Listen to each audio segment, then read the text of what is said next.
Today we're checking out how much of a difference the amp block makes in the tone matching process.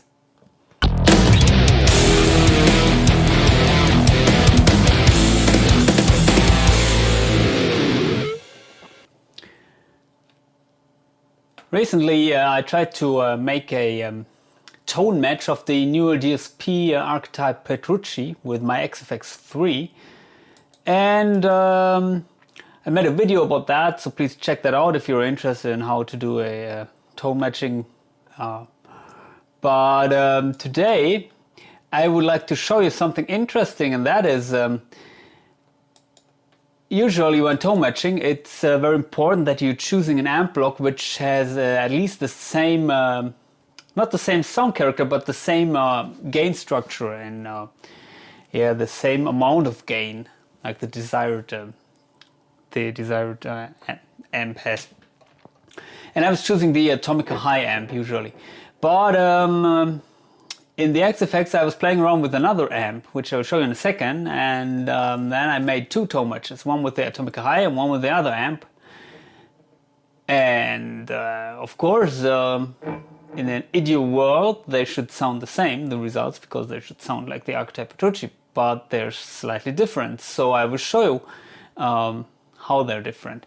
First of all, I will open the editor for you. It's here, and as you can see, I'm in this patch number 6, which is AP White Archean. So that is the other amp I use. It's the Archean. It's the model which is the PRS Archean, I think.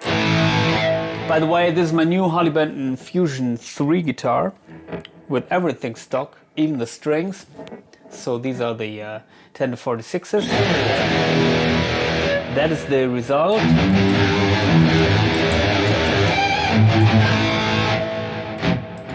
Quite a lot of delay, so forgive me that. I will reduce it a little bit.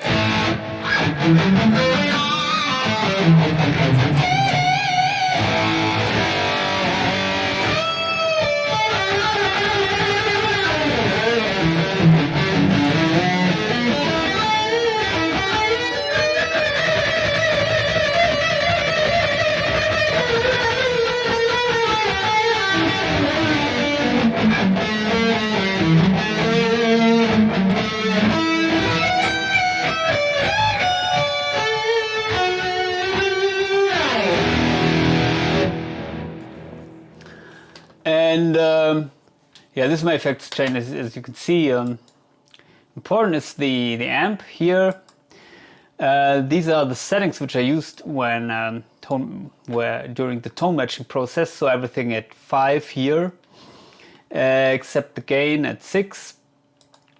I'm using the input boost, and in the preamp section you can see it's using the FAS boost type. For those of you who are not familiar with this shit, the amp block in the AxeFX 3 has an input boost section where you can choose from some of the famous overdrive pedals, so Tube Screamer or something, but you have only control over the level.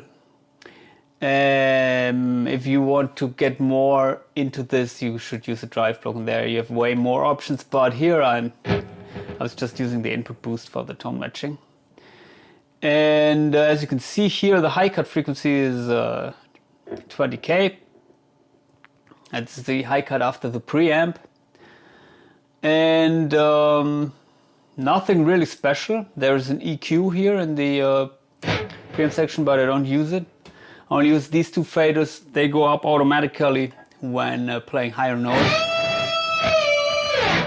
But that didn't make a difference for the tone matching. So no tweaking at all for the tone matching. And after the amp I'm using my favorite effects. So it's a pitch shifting effect here, which I turned off now. The enhancer, which makes this widener effect that the Petrucci plugin has.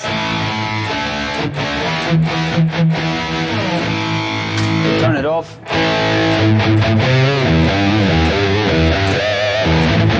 It's everything in the center. This parametric EQ shouldn't do anything. Okay, it's blocking the lower frequencies here, but I use this when I'm playing live sometimes, or in other scenes, but nowadays it should not make a difference here in this video.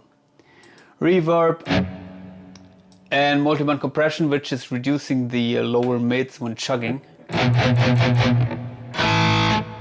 I made a video about that too. It's my little trick here. Anyway, that is the sound with the Arkin.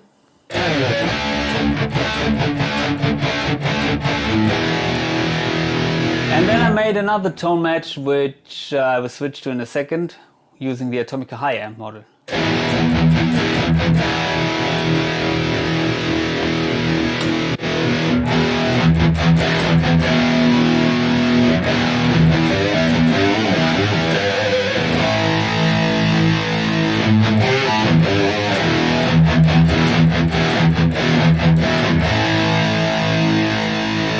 Arkin.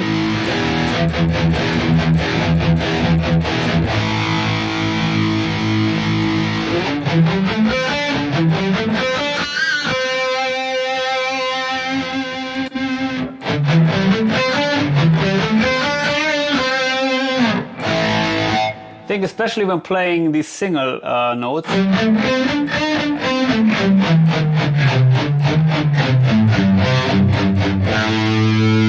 you may hear the difference.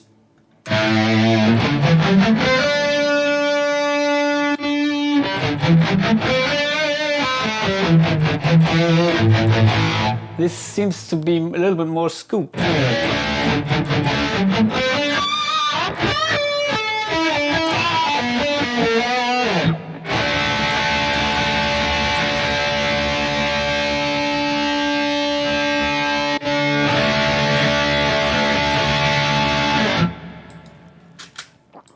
For a better comparison, let's turn off all the effects here.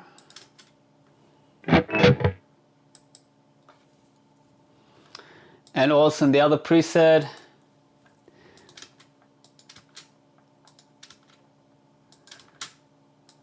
So, the Arkin.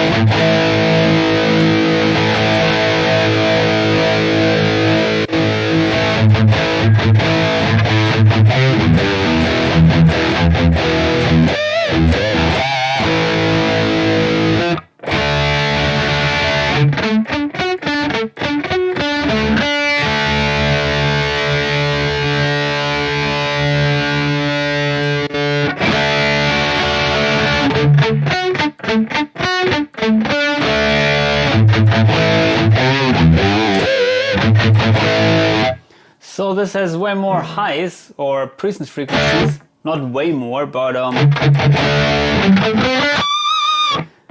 I can hear it here in my studio monitors at least. As you can see here, I'm using a high cut at 10K. I hope I'm using a high cut here too. No. Anyway, but that shouldn't make that much of a difference with that slope at least. It's not audible.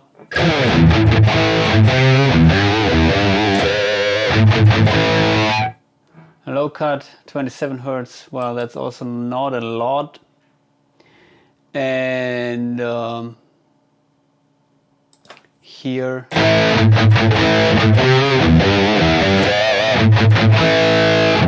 Okay, so let's try out how different the actual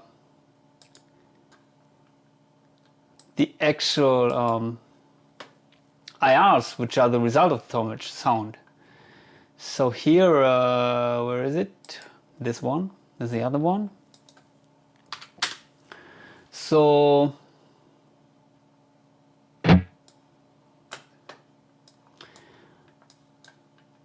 this is the one, the resulting one, using the Atomica High Amp.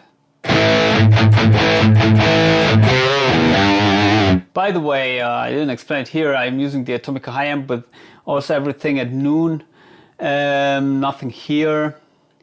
In the preamp section I'm using the full OD drive because I found out that the FAS boost has a little bit too much highs with that amp. It's clipping in the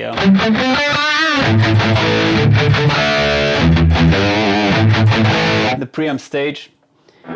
And these are the settings, I think, the stock settings. So yeah, didn't change anything here. Anyway,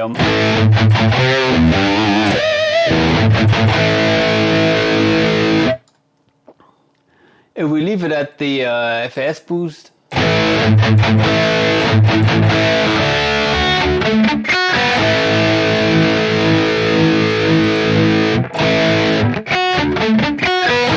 sounds also nice.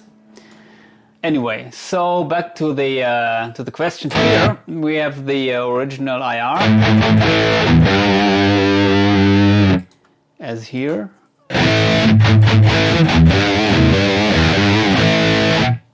We have the other IR, which you can hear. This IR has way more presence frequencies than the original. That's maybe the result of the tone matching process using different amps, because the PRS Arcan amp has maybe less highs. So to compensate that, the resulting IR will emphasize the highs a little bit more than with the Atomica high.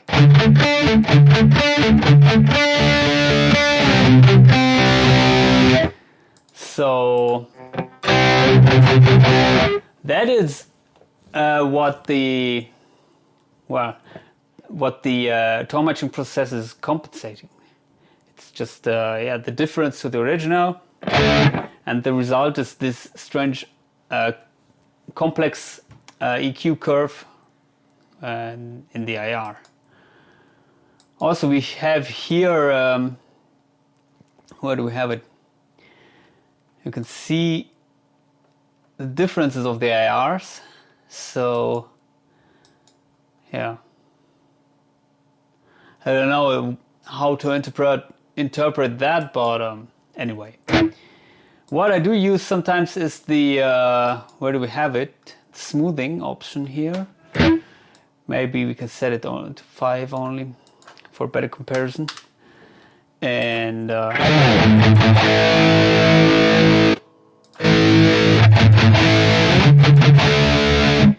what the smoothing does, it's I think addressing some of the phasing issues you get.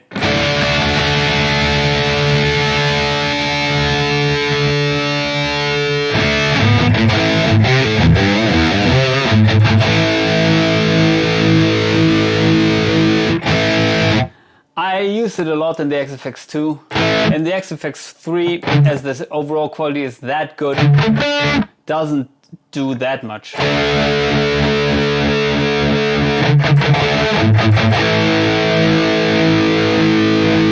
Gives you a little bit more natural highs, in my opinion.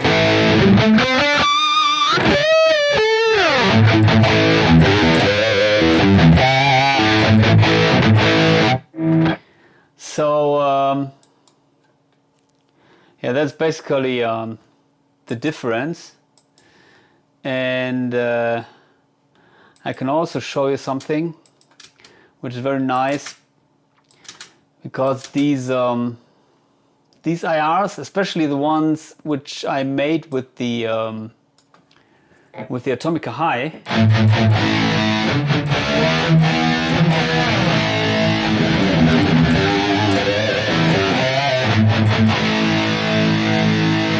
they seem to work quite well with the built-in effects.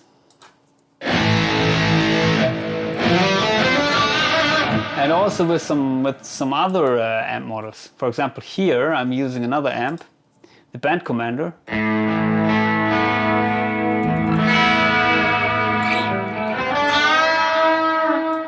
It's another scene, but it's the same IR here.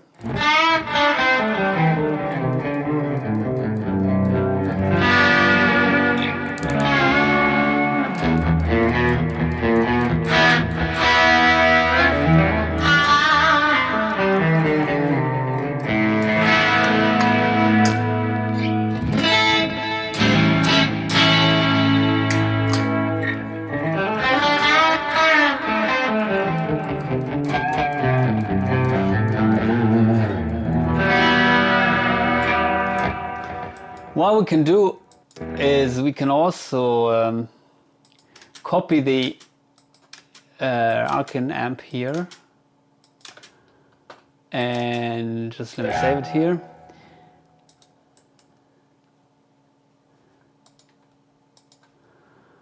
As you can see here, you can copy current channel to clipboard, and then you go to the other patch and you'll paste it here, paste clipboard to current channel. And then we have the Arkin here on the channel B. Now we will have maybe a dark sound. So it's basically the Arkin just with the IR of the which I made with the Atomica High amp. And this is the Atomica High.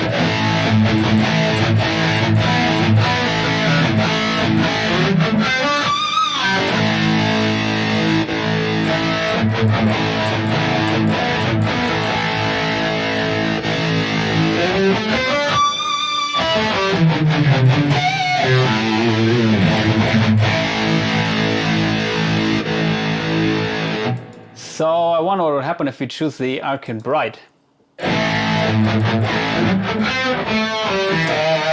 It turned off the boost here, as you can see, initially. So, and also we had it set at 5, so let's keep it there.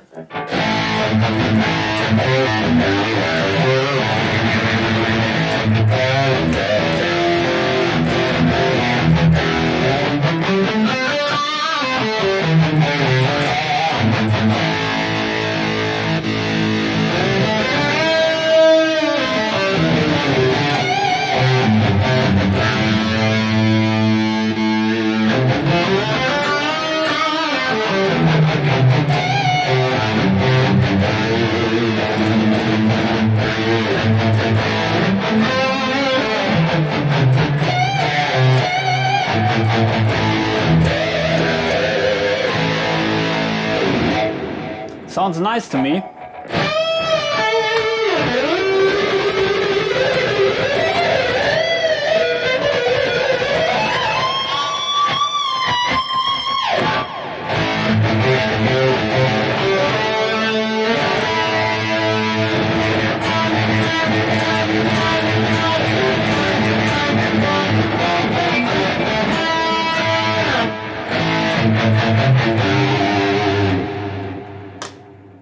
Maybe the delay is a little bit annoying.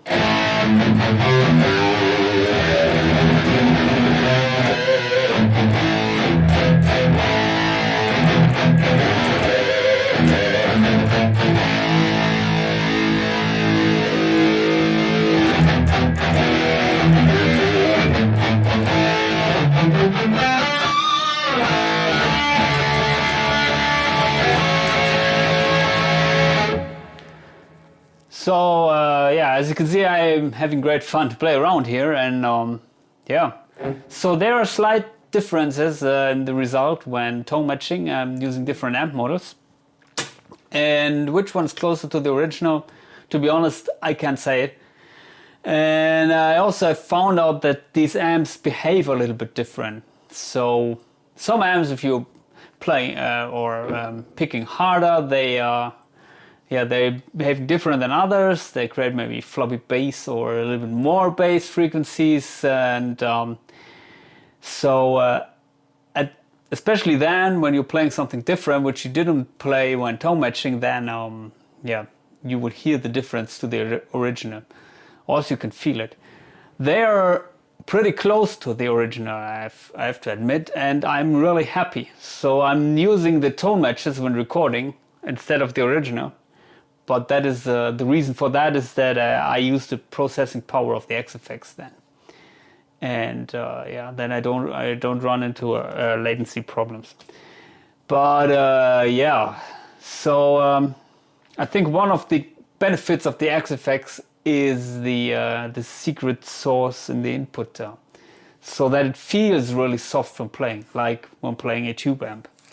That is something which you don't find, especially in the Kemper The camper doesn't have that, or also the interface which I'm using when playing the newer DSP.